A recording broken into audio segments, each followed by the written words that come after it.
Hello বন্ধুরা, বাড়িতে আমরা আম, চালতা, তেঁতুল এসবের আচার আমরা অনেক করেছি এবং খেয়েছি। তো আজকের আমি কাঁঠালের একটা আচারের রেসিপি আপনাদের সঙ্গে আমি শেয়ার করতে চলেছি। আপনারা ভিডিওটি শেষ পর্যন্ত সঙ্গে থাকবেন। দেখুন আমি কেমনভাবে এই আচারটি তৈরি করি। তো আমি এখানে 2 কেজি ওজনের একটা কাঁঠাল আমি টুকরো নিয়ে নিয়েছি। কাঁঠালগুলো ছাড়ানোর জন্য আমি একটা পাত্রে জল নিয়েছি এবং জলে আমি হাফ চামচ ভিনেগার দিয়ে দিয়েছি, যাতে কাঁঠালের যে আঠাটা থাকে সেই আঠাটা যাতে ভিনেগার টেনে নেয়। সেজন্যই ছোট ছোট টুকরো করে কাঁঠালটা আমি জলে ভিনেগার মেশানো জলে ধুয়ে নিয়েছি।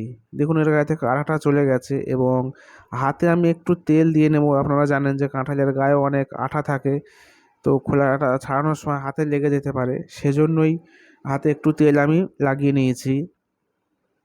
কাঁঠালটা ছেলা আমার হয়ে গেছে। এর মাঝখানের শক্ত অংশটাকে আমি কেটে ফেলে দিলাম এবং খুব সরু সরু পিস করে আমি কাঁঠালটাকে কেটে নেব। এভাবে দেখুন আমি কাটছি।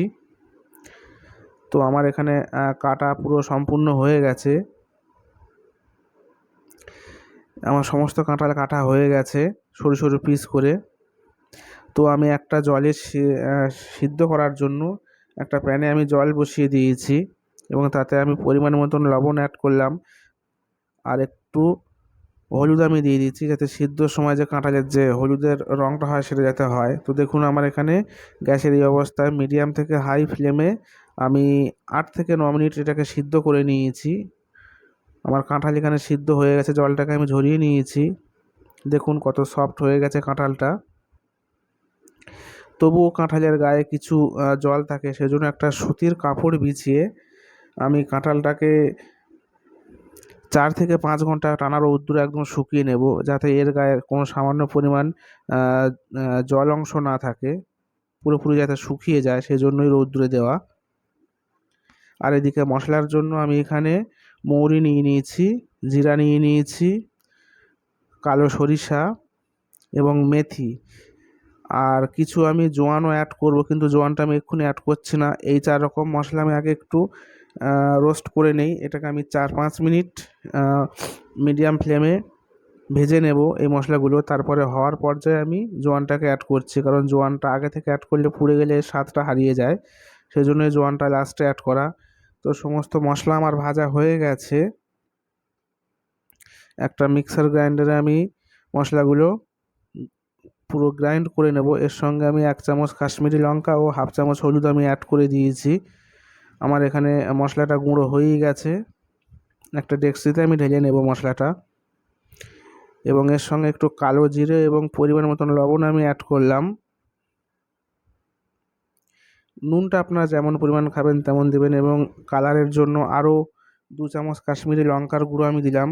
মূলত এখানে কাশ্মীরি লঙ্কার গুঁড়ো একটু ব্যবহার বেশি হয়েছে, কারণ কালারটা আচার যদি কালার ঠিকঠাক না হয় তাহলে দেখতে অত ভালো লাগে না। আর 300 গ্রাম সরিষার তেল আমি প্যানে উষ্ণ গরম করে নেব এবং এর সঙ্গে একটু হিং আমি মিশিয়ে দিলাম সেন্টের জন্য। আর এই গরম করা তেলের হাফ আমি এই মশলার সঙ্গে এভাবে ভালোভাবে খুন্তি দিয়ে মিশিয়ে নেব, আর হাফ তেল আমি রেখে দিয়েছি। যে কাঁঠালটা আমি শুকিয়ে নিয়েছি, সেই শুকনো করা কাঁঠালগুলো এই হাফ তেলে আমি প্যানে আমি শ্যালো ফ্রাই করে ভেজে নেব, কারণ কাঁচা কাঁঠাল আচার করলে অত একটা গন্ধ থেকে যায় এবং ভালো হয় না। সেজন্য এটাকে আমি 8 থেকে 9 মিনিট ভেজে নেব। এর গায়ে যখন একটু একটু দাগ ধরবে তখন আমি এটাকে নামাবো। দেখুন আমি এভাবে খুন্তি দিয়ে অনবরত উল্টে পাল্টে নেড়ে নেড়ে ভাজতে হবে কাঁঠালটাকে। তো কাঁঠালের গায়ে দাগ ধরে গেছে। তো ভাজা আমার প্রায় এখানে হয়ে গেছে। এই ভাজা কাঁঠালগুলো একটু ঠান্ডা করে নিতে হবে। নিয়ে যে তেলের সঙ্গে মশলাটা আমি মিশিয়ে রেখেছি সেটার সঙ্গে এভাবে অ্যাড করতে হবে। পুরো কাঁঠালটাকে আমি দিলাম না, হাফ প্রথমে মিশিয়ে নিলাম, তারপরে বাকি অংশটা আমি এর সঙ্গে দিয়ে এভাবে ভালোভাবে, হাত আমি কক্ষনোই দেবো না এবং আপনারাও হাত দেবেন না, হাত দিলে এটা খারাপ হয়ে যায়। তো খুন্তি বা হাতার সাহায্যে এটাকে ভালোভাবে মশলার সঙ্গে মিশিয়ে নেব। আর একটু টেস্টের জন্য একটু ভিনেগার বা আপনারা লেবুর রসও অ্যাড করতে পারেন, কোনো অসুবিধা নেই। এবং আমার পুরোপুরি এখানে রেডি হয়েই গেছে। এই অবস্থায় অবশ্যই বাড়িতে আপনারা একবার ট্রাই করবেন। ভিডিও ভালো লাগলে অবশ্যই লাইক করবেন, চ্যানেলটিকে সাবস্ক্রাইব করবেন, পাশে থাকবেন। একটা জারে আমি পুরোপুরি ভরে নিয়েছি। জারটাতেও একদম সুতির কাপড় দিয়ে পুরো মুছে নেবেন যাতে কোনো জল এতে না থাকে। আর স্টোর বেশি দিন করার জন্য অবশ্যই উপর থেকে একটু তেল বেশি করে দেবেন। আর যদি কম দিনের জন্য স্টোর করেন তাহলে একটু হালকা তেল দেবেন। ভিডিও ভালো লাগলে অবশ্যই লাইক